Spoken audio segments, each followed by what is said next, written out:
Okay, so we'll have a look at flexible budgeting. I've gone back a few years to an old one. I think it's 2003, 2006. So they haven't been asked really that much in recent years because they're very, very quick, and they're deemed very straightforward for higher level accounting. But basically, what a flexible budget does is it looks at capacity levels, and looks at costs associated with those capacity levels, and then gets you to look at decisions, at calculating profits maybe at other capacity levels. So, for instance, in this case, at 50% capacity, they produce 10,000. At 75, they produce 15,000 units. 85, they produce 17,000 units. And these are the costs associated with those production capacities. Um, so within that, if 50% is 10,000, it's consistent capacity. So 100%, the maximum capacity is 20,000. So just be aware of that. The first question would always used to be classify the costs into their fixed, variable, and mixed. Um, the answer to it is always variable, variable, mixed, mixed, fixed. Okay. Now, it doesn't have to be. It's just always been that way. But the way you can tell if a cost is variable means it's a pure cost per unit. So if you make one, it might cost €2. If you make two, it costs €4. If you make three, it costs six, or whatever. Make four, it costs eight. So it's a cost per unit. So if a true variable cost, if you take the number and divide it by the number of units, you get the same number for each. So if we look at direct materials, I'll do that one just to show you. Now it's handy to do it because you're going to use the numbers later on. Direct materials, when we produce 100, or when we produce 10,000, the cost is 140,000, which would make it €14 per unit. It will be a variable cost if the answer is 14 for the next production level as well. So if you take 210,000 and divide that by 15,000, if we get 14, that makes it a variable cost. Now you don't have to do that. Oh, sorry. Divided by 14,000. Sorry, 15,000.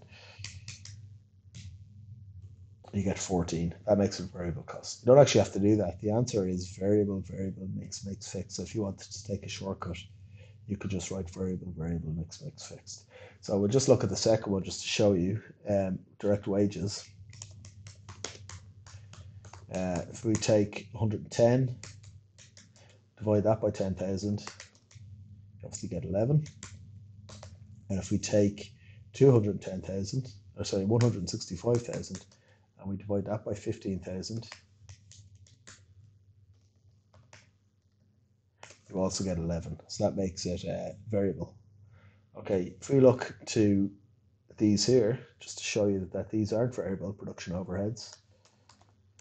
If you take 73,000, and if you divide that by 10,000, 73 divided by 10, you're obviously getting 730. And then if you take the second number, 108, and divide that by 15, you're not going to get 7.3. So there's no consistency to it, which means it's mixed, right? You don't have to go any further. You can do the same for other. So 39,000 divided by 10,000 is 3.9. And then if we take 54,000 divided by 15,000, you get 3.6. So that's a mixed cost. Now you can also know that it's mixed because part 2 and part 3 say separate production overheads into their fixed and variable element, separate other overheads into their fixed and variable element. So they have to be mixed costs, right? The last one, administration, you'll see it's 28,000, 28,000, and 28,000. That makes it a fixed cost. So fixed cost is one where the number doesn't change regardless of how many units we produce. Okay, so that's part A. So the answer to part A and how we would write it would be variable, variable, mixed, mixed, and fixed. And I suppose it's a good idea to write down which ones are which. So direct materials, direct wages, production overheads,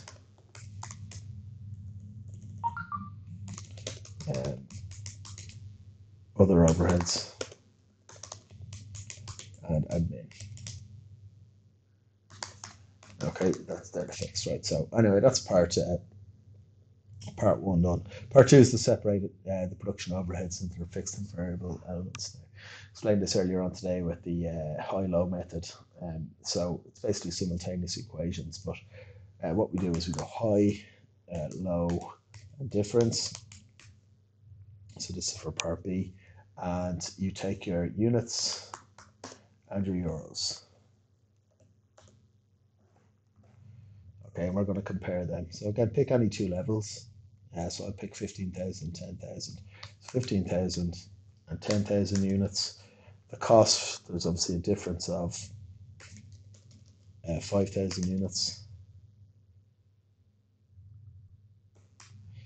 And the cost then associated with them are, what did we say, 108 and 73.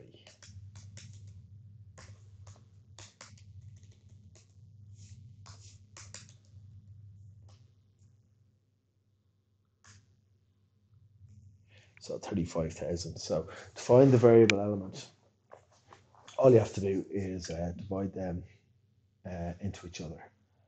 So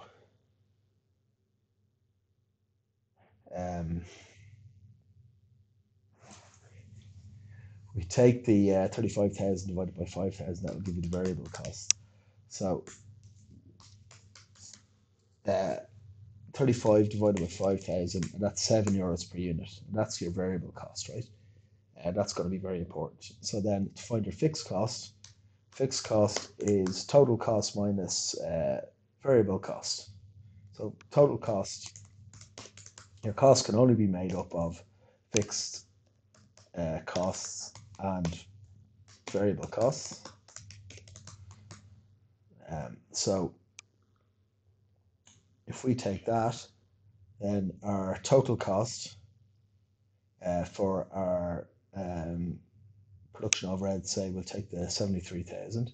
73,000 has to be fixed cost, which is X, plus 7 times the units, because it's €7 per unit. So 7 by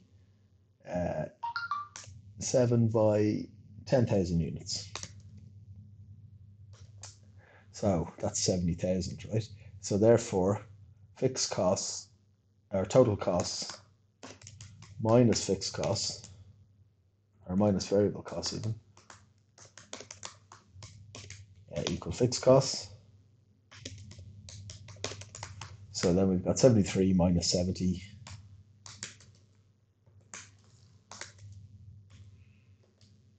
And our fixed cost is 3,000. Okay. So we've separated it into its fixed and variable elements. Okay, you're doing the same thing for part 3. So,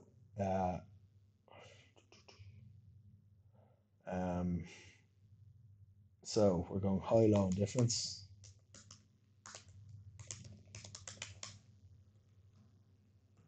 Self good room here, sorry.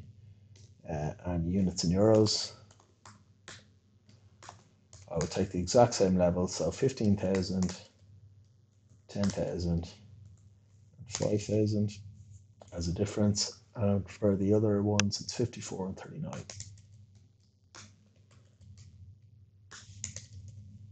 Okay, so again, the variable cost is 15,000 divided by 5,000, which is €3 per unit. And then the fixed costs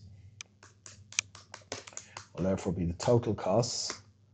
In this case, I'll take the 10,000 again, so 39,000 minus 3 by 10,000, which is 30,000, which equals 9,000. So 39,000 minus 30,000 is 9,000. Okay, and there are my two numbers. That should be that should be okay for you. Okay, I'm going to do then part 4. I'll just do it up here so as I can see the numbers. So it says prepare a flexible budget for 95% level. So we have to do this here, one of these at 95% level. So we'll just copy down as it is. Output levels, and it's 95%. Hope you can't hear my phone beeping the whole time. I'm very popular at the moment. Anyway, just switch off that, sorry. So my output level is 95%. So we have to work out what that is at 95% at each of these levels. So the units, just move this in slightly. So the units are, if 50% is 10,000, well then 95% is 10,000 divided by 50 multiplied by 95. So it's 19,000. I'll just write that down there. 10,000 divided by 50 multiplied by 95. Okay, and that's our units. Now, for our costs then, well, we've got our direct materials. Now, because it's a constant, you could take this number, 140,000, divided by 50 and multiply by 95 if you want. Or we've already, at the start, we showed that it was 14 euros per unit. So it's 14 by 19,000.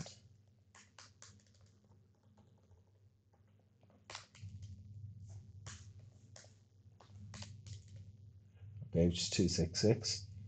For our wages, again, I'll say the same. And you could take this number, 110, divided by 50 and multiply by 95, and that'll give you the same answer. Or we worked it out to be 11 per unit, and it's 11 by 19,000.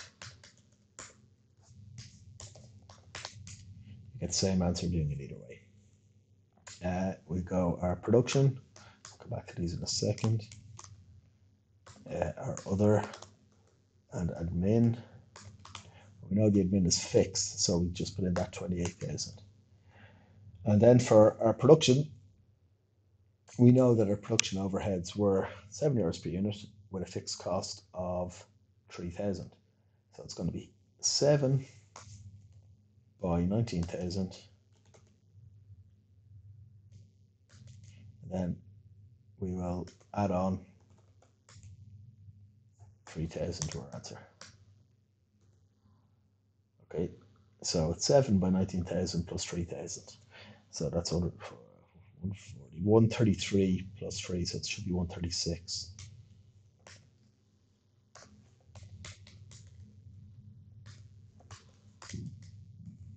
Yeah, 136. For our other, we worked it out to be 3 hours per unit plus 9,000. So it's 3 by 19, which is 57 plus 9, so 66. 3 by 19,000 plus 9,000.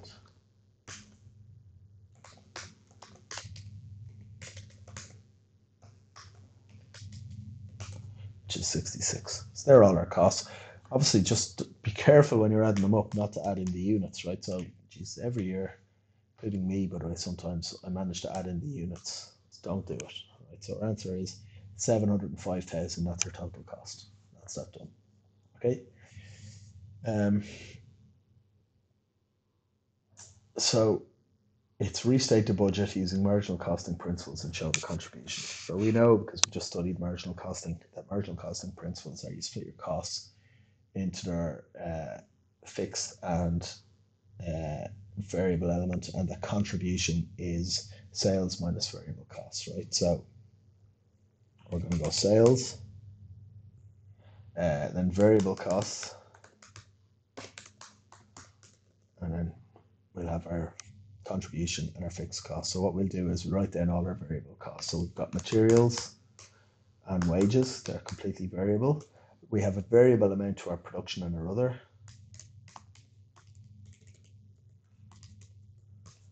Okay, and then we'll have our contribution after that.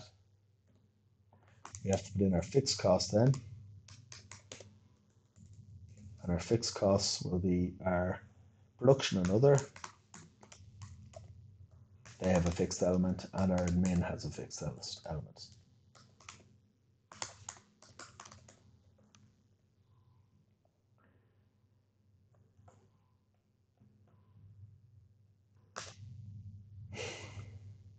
So, now, a bit like I think I might have shown you this in the flexible budgeting class. You actually have to do the sales last, so just be aware of it, right? The units is at 19,000. It's not at 100%. It doesn't tell you to do that at 100%, so you don't. Okay. So the materials, all of that is variable. Wages, all of that is variable. For the production, it's 7 by 19,000.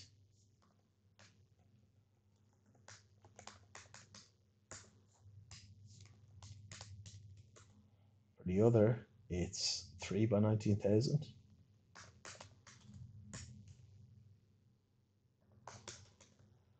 Okay, so we're just going to add them up. So 45. The fixed costs, your production is 3,000. That's from over there, what we did earlier on. Your other is 9,000, and your admin is 28,000. Again, so we'll just add those together.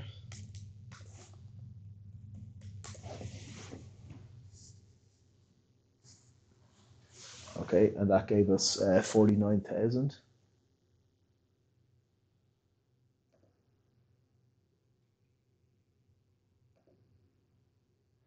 Sorry, hold on here.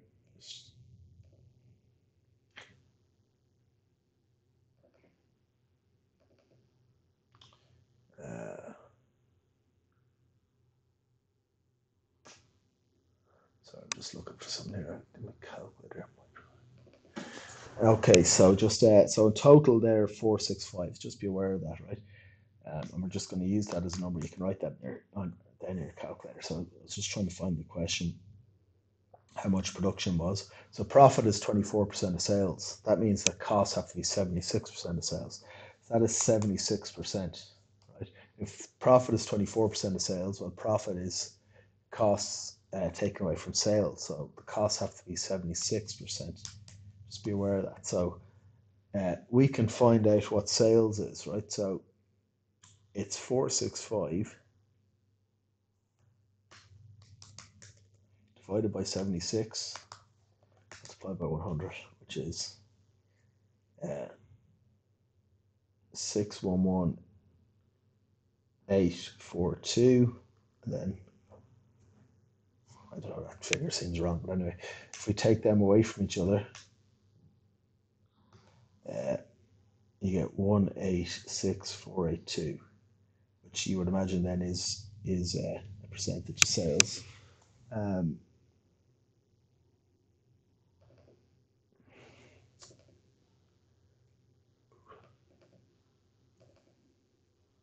So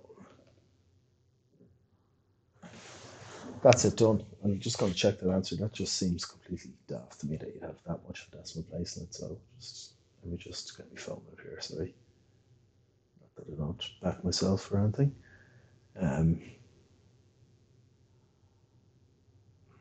So let's say this is 2006.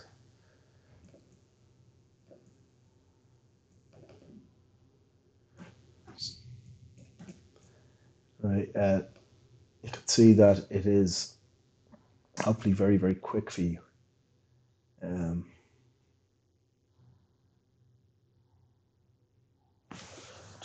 No, I've got a different answer.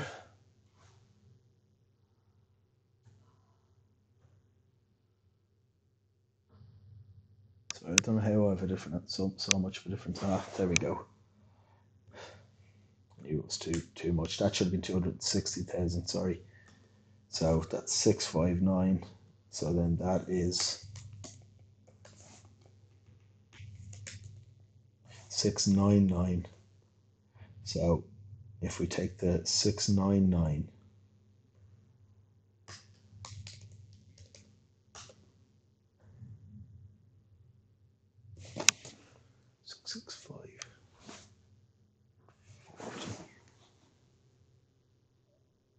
that's 6. So where am I going on to?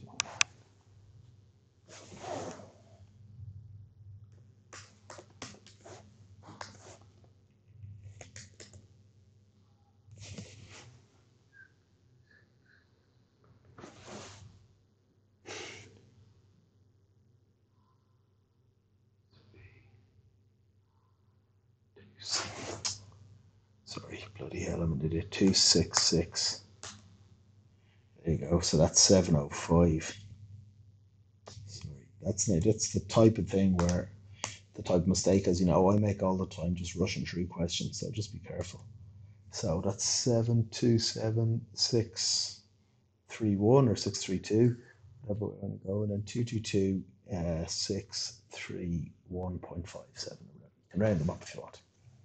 Okay, but the whole thing is the principle is the same. Um,